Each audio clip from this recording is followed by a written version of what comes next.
सत्य का पवित्र शास्त्र नवंबर दिनांक 24।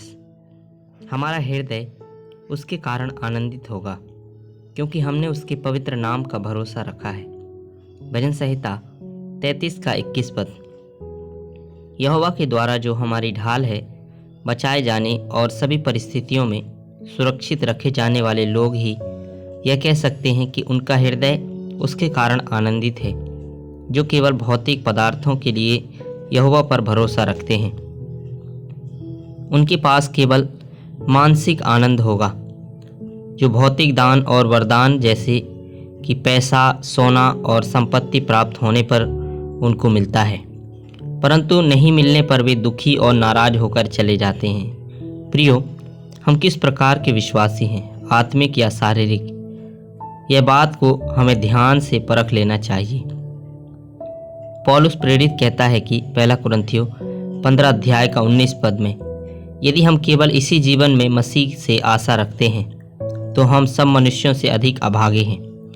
इस बात से हम एक विशेष चेतावनी को पाते हैं कि हमारा विश्वास और आशा केवल संसार में खाने पीने और शारीरिक आवश्यकताओं को पूरा करने के लिए नहीं, परंतु स्वर्गीय राज्य में हमारी मीरास और अनंत जीवन की धरोहर को पाने के लिए है।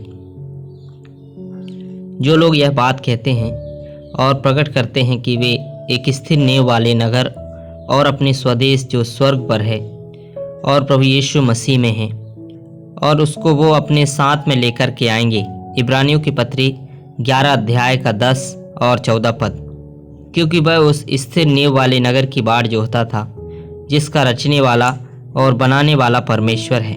जो ऐसी ऐसी बातें कहते हैं वे प्रकट करते हैं कि स्वदेश की खोज में है। फिलिपियों की पत्री 3 अध्याय का 20 और 21 पद।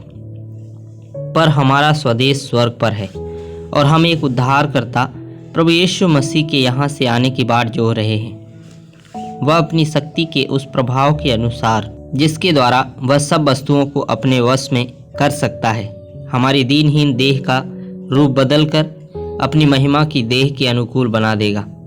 ऐसी स्वर्गीय बातों के द्वारा हमारा हृदय अति आनंदित होता है, क्योंकि हम जानते हैं कि जो सांसारिक वस्तुएं हैं ये सभी नश्वर हैं, परंतु जो स्वर्गीय बातें, आत्मिक बातें, अनंत काल की बातें प्रभु यीशु मसीह के द्वारा हमें प्राप्त हुई हैं, यह सर्वदा के लिए हैं और इनका कभी भी अंत नहीं होने वाला।